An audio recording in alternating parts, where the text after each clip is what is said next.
జై హో లీడర్స్, జై హో. కొంచెం మనకు మైక్ ఉంది కొత్త చూసుకోండి. ఎందుకంటే కొంచెం అంటే ఇది కొద్దిగా మనకు అర్థం కాదు. ఓకే సార్, ముందుగా ఇక్కడ మనకు north India king black diamond Prakash సార్కి, అలాగే AP Telangana king black diamond Venkatarao సార్కి, అలాగే అతి తక్కువ టైంలో కేవలం ఒక్కటే సంవత్సరంలోనే 30 లక్షల రూపాయలు సంపాదించిన మన ప్రశాంత్ సార్కి, అట్లనే ఈ బిజినెస్ లోకి వచ్చిన తర్వాత నాకు నా టీం ద్వారా ఏ మిస్టేక్ జరిగినా కూడా నన్ను ఎప్పటికప్పటికి ఏ ప్రాబ్లం వచ్చినా సాల్వ్ చేస్తూ నా వెంట ఉన్న మణిరత్నం మణిసార్ గారికి, నాకు ఈ బిజినెస్ ఆపర్చునిటీ ఇచ్చిన రవి సార్ గారికి, నా ఆల్ అప్లైన్స్ అందరికి కూడా మనసా వాచా కర్మ నా శిరస్సు వచ్చి నమస్కరిస్తున్నా.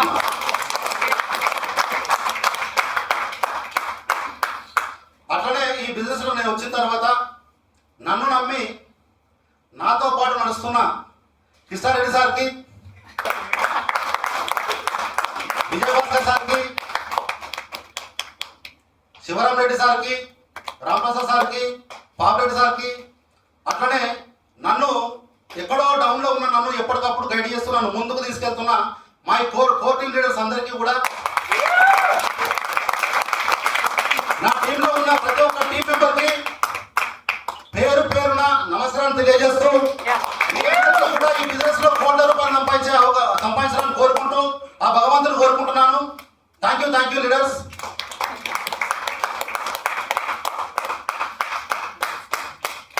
నా పేరు నరసిరెడ్డి.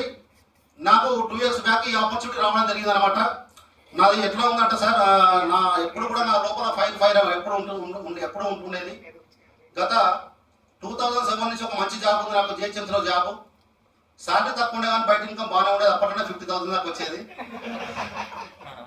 బాగుండేది. లైఫ్ అంతా బాగుంది సార్. అయినా సరే ఇంకా ఏదో చేయాలి ఇది కాదు లైఫ్ అని చెప్పేసి ఎప్పుడు సర్చ్ చేస్తూ ఉండేవాడిని. మాకున్న ఎవరైతే కొలీగ్స్ ఉన్నారో దాంట్లో ఒక డిఫరెంట్ నేనే. సో అలాంటి సిచ్యువేషన్ లో ఎన్నో అప్ అండ్ డౌన్స్, ఎన్నో చేసినాం, వచ్చినాయి, పోయినాయి, లాస్ అయినాం, అంతా జరిగింది. నా జీవితంలో ఈ డైరెక్ట్ సెల్లింగ్ చేయొద్దు అనే సిచ్యువేషన్ లో అలాంటి టైంలో నాకు ఈ రవి సార్ నాకు ఈ బిజినెస్ ఆపర్చునిటీ ఇవ్వడం జరిగింది. రవి సార్ తెలుసు కదా, ఎందుకంటే ఎప్పుడైనా గుర్తుపెట్టుకోండి సార్, మీ జీవితంలో ఈ బిజినెస్ ఎవరికైతే మీ ఆపర్చునిటీ ఇచ్చారో, నీ దగ్గర ఎంత తెలివి ఉన్నా, ఎంత టాలెంట్ ఉన్నా, నీ దగ్గర కరెక్ట్ ఆపర్చునిటీ లేకపోతే మనం ఏం చేయలేము సార్. Yes sir no. ఈ బిజినెస్ లోకి వచ్చిన తర్వాత నేను పార్ట్ టైం గా ఈ బిజినెస్ స్టార్ట్ చేయడం జరిగింది సార్. పార్ట్ టైం గా బిజినెస్ చేస్తూ ఇప్పుడు నేను ఫ్యూచర్ లో ఫుల్ టైం రావాలనుకుంటున్నాను. అది ఎందుకు అంటే 14 సంవత్సరాలు నేను ఉద్యోగం చేస్తే నాకు వచ్చిన శాలరీ 25,000 ప్రజెంట్. అదే కేవలం 15 నెలలు ఈ బిజినెస్ చేస్తే ప్రతి నెల 70 నుంచి 80,000 రూపాయలు వస్తుంది sir.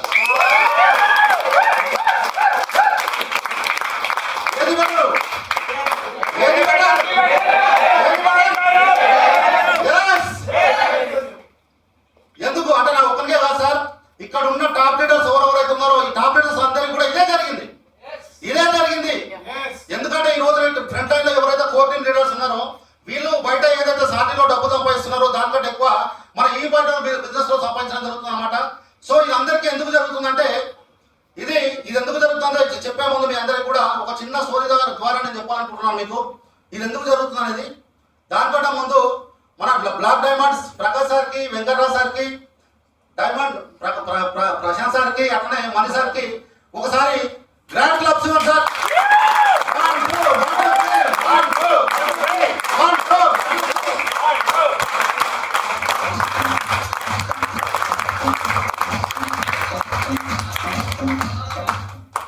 Thank you sir, thank you very much. ఇది నేను చెప్పబోయే స్టోరీ ఏంటంటే మనందరికీ ఉపయోగపడే స్టోరీ సార్. ఇది జనరల్గా మన లైఫ్లో జరిగేది అనమాట. నేను చెప్పే స్టోరీ చాలా పాతది, ఇది ఇప్పటిది కాదు, ఇది చాలా పాత స్టోరీ చెప్పబోతున్నా మీకు. అనగనగా ఒక ఊరు ఉంది సార్. ఆ ఊర్లో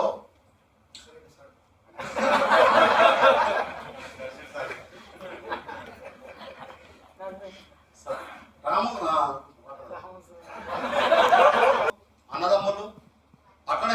మించిన మంచి స్నేహితులు అనమాట. వీళ్ళిద్దరు ఆలోచనలు కూడా ఏముండేదంటే సార్ ఎప్పుడు కూడా డబ్బు చాలా తెలివైన వాళ్ళు, కష్టపడే మనస్తత్వం గల వాళ్ళు, ఎప్పుడు కూడా డబ్బు సంపాదించాలన్న ఒక ఆలోచనతో ఇద్దరు కూడా ఎప్పుడు మాట్లాడుకుంటూ ఉండేవారు అనమాట. సో ఏదైనా ఒక మంచి ఉద్యోగం దొరికితే బాగుంటే మాకంటూ ఒకటి బాగా ఇన్కమ్ సంపాదిద్దామని చెప్పేసి ఎప్పుడు సర్చ్లో ఉండేవాళ్ళు అనమాట. సో ఇలాంటి సర్చ్లో ఉన్న టైంలో అనుకోకుండా ఒక రోజున ఆ గ్రామంలో వాటర్ ప్రాబ్లం ఉండే, నీళ్ళ ప్రాబ్లం ఉండే అనమాట. ఆ ప్రాబ్లం ఎట్లా ఉందంటే ఆ ఊరు వాళ్ళంతా కూడా కొంత దూరంలో ఉన్న నది నుంచి వాటర్ను మోసుకొచ్చేవాళ్ళు. ఆ ఊరి గ్రామ ప్రజలంతా కూడా వీళ్ళందరూ కూడా ఊరికి ఈ నీళ్ళ ప్రాబ్లం పోగొట్టాలని చెప్పేసి ఆ ఊర్లో ఒక చిన్న ట్యాంక్, ఒక పెద్ద ట్యాంక్ని నిర్మించడం జరిగింది. ఆ వాటర్ ట్యాంక్ నిర్మించిన తర్వాత సార్ క్లియరా, వాయిస్ క్లియరా? వాటర్ ట్యాంక్ నిర్మించిన తర్వాత మన ట్యాంక్ లో వాటర్ నింపాలి కదా, నింపాలా వద్దా? ఆ నింపాలంటే ఒక ఇద్దరు వ్యక్తులు అవసరమయ్యారు. ఆ ఇద్దరు వ్యక్తులు వీళ్ళు రాము సోమ అనే పర్సన్ ఇద్దరు కూడా యువకులు కావడంతో వీళ్ళు నీళ్లు మోసుకొచ్చే కెపాసిటీ ఉంది వీళ్ళ దగ్గర ఉందని చెప్పేసి ఆ గ్రామస్తులంతా కలిసి వీళ్ళిద్దరికి కూడా ఉద్యోగం ఇవ్వడం జరిగింది. ఏమిచ్చింది సార్? ఏం ఉద్యోగం? నీళ్ళు మోసే ఉద్యోగం. ఇద్దరు కూడా 2 బకెట్లు సార్, చిన్న 2 బకెట్లు పట్టుకొని నది దగ్గరికి నడుచుకుంటూ వెళ్ళి అక్కడ నుంచి ఆ వాటర్ తీసుకొచ్చి ఉదయం నుంచి సాయంత్రం వరకు కూడా ఆ వాటర్ ట్యాంక్ నింపడం జరిగింది అనమాట. ఆ వాటర్ ట్యాంక్ నింపిన తర్వాత ఆ గ్రామంలో పెద్ద ఉంటాడు కదా, ఎవరో ఒకరు పెద్దగా ఉంటారు కదా సార్, అతని దగ్గరికి వెళ్తే ఆయన బకెట్కు ₹1 చొప్పున వాళ్ళు ఎన్ని బకెట్లు మోసిరో దానికి డబ్బులు ఇవ్వడం జరిగింది. ఇస్తారు కదా సార్, పనిచేసిన తర్వాత డబ్బులు ఇస్తారా? ఇస్తారు కదా. ఇచ్చిన తర్వాత ఇద్దరిలో సోము రాము ఇద్దరిలో సోము చాలా బాగు సూపర్, నా జీవితంలో ఇప్పటి వరకు నేను ఇంత డబ్బు దూరలేదని చాలా ఎక్సైట్మెంట్ గా సంతోషంగా ఉండడం జరిగింది అనమాట. అట్లా రాము ఏం చేసినట్టే రాము అంత సంతోషం లేదు రాముకు. ఎందుకంటే మరి ఉదయం నుంచి సాయంత్రం వరకు బకెట్లు మోసారు కదా, అతను వీపు ఎరిపెక్కింది. అట్లనే అతని చేతులు కూడా బొగ్గలు వచ్చినాయి అనమాట. సో ఈ బకెట్లు అంటే రేపు మరుసటి రోజు కూడా ఇవే బకెట్లు మోయాలంటే ఆయనకు భయం వేసింది అనమాట. సో దీనికి ఏదైనా పరిష్కారం ఆలోచించాలని చెప్పేసి ఆయన నిశ్చయించుకోవడం జరిగింది. మరుసటి రోజు ఉదయం కూడా ఇద్దరు బకెట్లు పట్టుకుని నడుచుకుంటూ వెళ్తారు. నదికి నడుచుకుంటూ వెళ్ళే ప్రాసెస్ లో ఈ రాము ఏం చేసినట్టే సోముతోటి, అరే సోము మనకు ఎప్పుడు అంటే జీవితాంతం ఎప్పుడు కూడా ఈ బకెట్లు మోస్తే మనకు ఎప్పుడు కూడా ఇది బాగా కష్టం కదా, మనకు డబ్బు కూడా చాలా తక్కువ వస్తుంది, మనం ఒక పైప్ లైన్ నిర్మిద్దామని చెప్పేసి రాము చెప్పడం జరుగుతుంది అనమాట. చెప్తే పైప్ లైనా అదేందిరా పైప్ లైన్? అదే సోము పిచ్చోడ రాము, మనకి ఇంత మంచి ఉద్యోగం దొరికింది, బ్రహ్మాండమైన ఉద్యోగం దొరికింది, రోజుకు బకెట్కి ₹1 చొప్పున నేను 100 బకెట్లు మోయగల కెపాసిటీ నా దగ్గర ఉంది, నా జేబులో ఎప్పుడు కూడా డబ్బులు కట్ట డబ్బులు వస్తాయి ఇప్పుడు, ఎందుకంటే ఈ ఊర్లో ఎవరు సంపాదన నాకు వస్తుంది, మనకు వారానికి 2 రోజులు సెలవు, వారానికి 2 రోజులు సెలవు ఉంది, మరి ఇంత మంచి బ్రహ్మాండమైన ఉద్యోగం, ఇంత మంచి ఈ ఊర్లో ఇంతకన్నా మంచి ఉద్యోగం దొరకదని చెప్పేసి ఈ సోము రాముతో చెప్పడం జరుగుతుంది అనమాట. అయినా సరే రాము ఓపికగా విని ఈయనకు ఈ పైప్ లైన్ గురించి ఎట్లా అయిందని మొత్తం వివరించడం జరిగింది అనమాట. వివరించినా సరే సోము నేను కాదంటే కాదు, నీతో నేను వర్క్ చేయాలని చెప్పడం జరిగింది.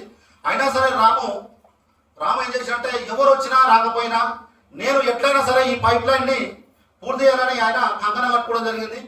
ఈయన మెల్లమెల్లగా ఏం చేసినట్టే ఈయన ఉదయం నుంచి సాయంత్రం వరకు ఉంటుంది కదా, ఒక రోజులో కొంత సమయం బకెట్లు మోసిన తర్వాత వాటర్ మోసిన తర్వాత మిగిలిన సమయాన్ని పైప్ లైన్కి టైం పెట్టుకోవాలని చెప్పేసి రాము ఎప్పుడైతే నిశ్చయించుకుంటావో రాముకి ఏం తెలుసు ఈ సోము కన్నా బకెట్లు, సోము ఏం చేస్తాం సాయంత్రం వరకు బకెట్లు మోస్తారు కదా, ఈయనకు ఎక్కువ డబ్బు వస్తుంది, రాము తక్కువ బకెట్లు మోస్తారు కాబట్టి డబ్బు తక్కువ వస్తుంది, మిగిలిన టైంని ఈ పైప్ లైన్ తవ్వడానికి పెట్టాలి కాబట్టి ఈ రాళ్లతో కూడిన మట్టి నేల ఉంటుంది కదా, ఈ రాళ్లతో కూడిన మట్టి నేలలో తవ్వుకుంటూ రావాలి కాబట్టి వచ్చే డబ్బులు కూడా ఖర్చు కావడం జరుగుతుంది అనమాట. అది కూడా తెలుసు.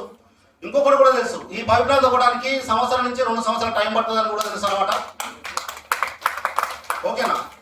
ఇంకొకటి ఏం తెలుసు అంటే ఏదో ఒక రోజు నేను సక్సెస్ సాధిస్తా, ఈ పైప్ లైన్ వేస్తా అని చెప్పేసి రాము ఒక నిశ్చయానికి రావడం జరిగింది అనమాట. సో ఇట్లా ఇద్దరు వర్క్ స్టార్ట్ చేసారు. ఈయన రాము ఏం చేస్తుంటే బకెట్లు మోస్తున్నాడు, పైప్ లైన్ తవ్వుతున్నాడు, సోము ఓన్లీ బకెట్లు మాత్రమే మోసుకొస్తుంది కాబట్టి ఇప్పుడు రాము కన్నా సోము ఇంకా పెద్దగా ఎక్కువైపోయింది. ఏమైంది? సోము ఇన్కమ్ ఎక్కువైపోయింది. ఈ సోము ఇన్కమ్ ఎప్పుడైతే ఎక్కువైపోయిందో ఈయన ఒక మంచి బట్టలు కొనుక్కున్నాడు, మంచి డ్రెస్సులు కొనుక్కున్నాడు. దాంతో పాటు ఆ ఊర్లో ఉండే మన భోజనశాల ఉంది, మెల్స్ హోటల్ ఉంటాయి కదా, దాంట్లో ఆయనకు నచ్చిన ఫుడ్ తీసుకుంటున్నాడు, మంచి ఫుడ్ తింటున్నాడు. ఆ ఊర్లో గ్రామ ప్రజలంతా కూడా ఏం చేశారంటే వీళ్ళని సోముని కాస్త సోము గారు అని అనడం స్టార్ట్ చేశారు. సోము గారు అనడం స్టార్ట్ చేశారు అనమాట. ఎప్పుడైతే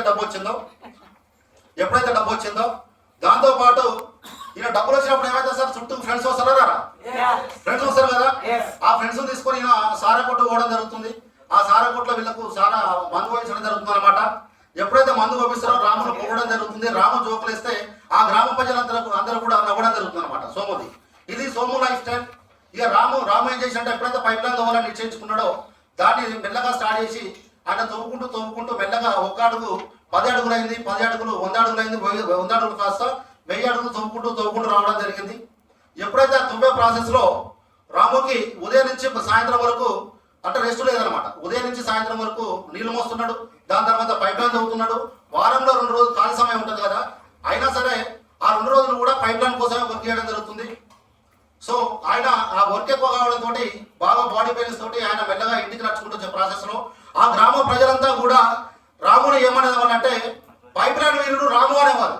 ఏమనేవాళ్ళు? పైప్ లైన్ వీరుడు రాము అనేవాళ్ళు.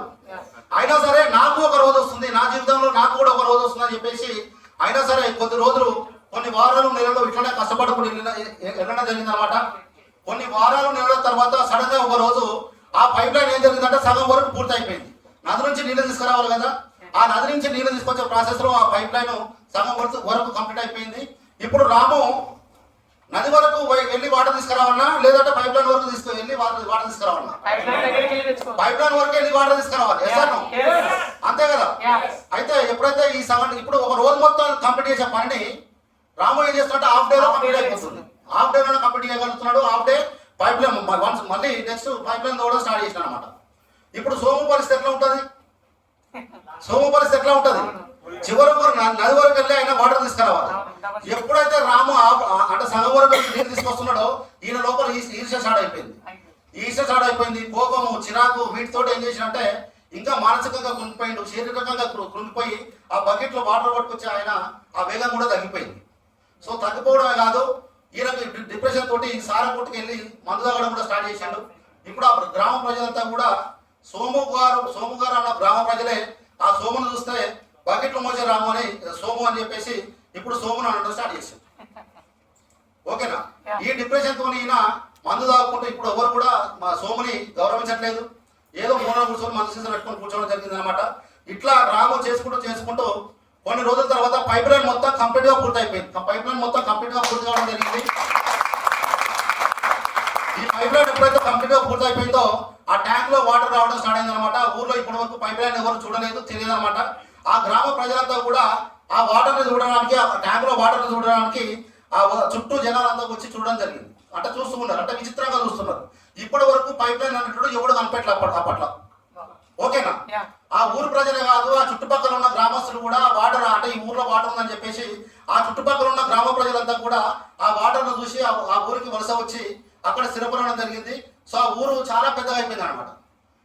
ఇప్పుడు ఎట్లా పైప్ లైన్ వచ్చింది కాబట్టి సోముకు పని లేదు, బకెట్లు మాయాల్సిన పని లేదు. రాముకి ఆయన పని చేసినా చేయకపోయినా వాటర్ వస్తుంది కదా, వాటర్ వస్తున్నప్పుడు డబ్బులు వస్తాయా? ఆయన ఎక్కడ ఉన్నా డబ్బులు వస్తున్నాయి. పడుకున్నా డబ్బులు వస్తున్నాయి. ఇప్పుడు వీళ్ళందరూ కూడా పైప్ లైన్ వీరుడు రాముని అద్భుతాల వీరుడు రాము కింద మార్చేసారు.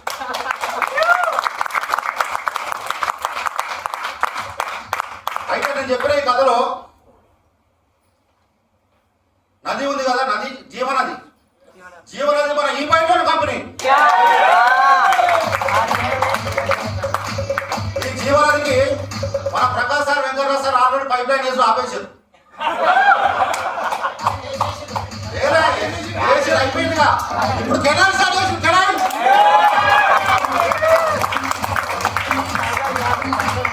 ఈ కెనాల్ ఆనుకొని మన మణి సార్, ప్రసాద్ సార్ ఇద్దరు ఒక పెద్ద పైప్ లైన్ రెడీ చేస్తారు. ఇప్పుడు నీళ్ళ పెద్ద పైప్ లైన్ మనం ఏం చేస్తున్నాం, చిన్న పైప్ లైన్ మనం స్టార్ట్ చేస్తాం.